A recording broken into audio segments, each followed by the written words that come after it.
Hi viewers, welcome to Raghu's road trip channel. Video చివరి వరకు చూడండి.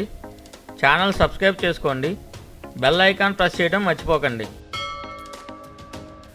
ముందుగా సౌతాడ్కా మహాగణపతి ఆలయం ఎక్కడ ఉంది, ఎలా చేరుకోవాలి తెలుసుకుందాం. సౌతాడ్కా ఆలయం ధర్మస్థలకు 17 కిలోమీటర్ల దూరంలో ఉంది. దాదాపుగా 30 నిమిషాల సమయం పడుతుంది. హైదరాబాద్ నుండి ధర్మస్థల ఎలా చేరుకోవాలో సపరేట్ వీడియో చేశాను, ఛానల్లో చెక్ చేయండి. సౌతాడ్కా స్థల పురాణం గురించి తెలుసుకుందాము. పూర్వం ఇక్కడ గోవులు కాసే కాపరికి ఒక రాతి విగ్రహం దొరికింది. దీంతో వారు ఒక ఎత్తైన అరుగుపై ఆ విగ్రహాన్ని ప్రతిష్ఠించి పూజించటం మొదలుపెట్టారు. ఆ స్థలమే నేడు సౌతాడ్కా క్షేత్రం అని ప్రసిద్ధి చెందింది. ఈ ఆలయం అడవులు పొలాల మధ్యలో ఉంటుంది. మీరు సాధ్యమైనంత వరకు పగటిపూట ఆలయానికి వెళ్ళి ఆలయం నుండి బయటికి రావాలి. మిగిలిన దేవాలయాల వలె ఇక్కడ విగ్రహానికి గర్భగుడి ఉండదు, గోపురం ఉండదు, మండపం కూడా ఉండదు. అదే ఇక్కడి విశిష్టత. ప్రకృతి మధ్యలో దేవుడు కొలువై ఉంటాడు.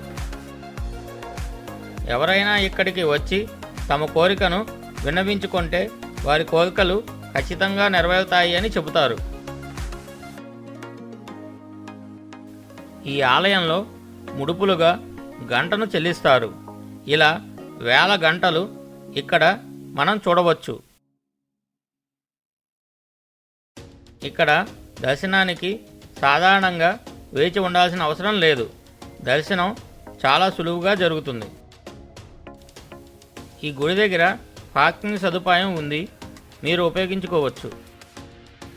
ఈ గుడికి దగ్గరలో చాలా షాప్స్ ఉంటాయి, మీరు ఆ షాపులో గంటలు కొనుక్కోవచ్చు. సాధారణంగా ఈ టెంపుల్ ఉదయం 7 గంటల నుండి సాయంత్రం 7 గంటల వరకు తెరిచి ఉంటుంది.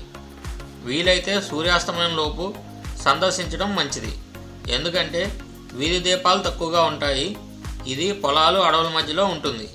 ఈ ఆలయానికి గంటల ఆలయం అని కూడా పేరు ఉంది, ఎందుకంటే ఆలయ ప్రాంగణంలో అనేక గంటలు కట్టి ఉంటాయి. వీడియోకి లైక్ పెట్టండి, షేర్ చేయండి, సబ్స్క్రైబ్ చేసుకోండి. మీకు ఏమైనా డౌట్స్ ఉంటే కామెంట్ సెక్షన్లో కామెంట్స్ పెట్టండి, నేను రెస్పాన్స్ ఇస్తాను.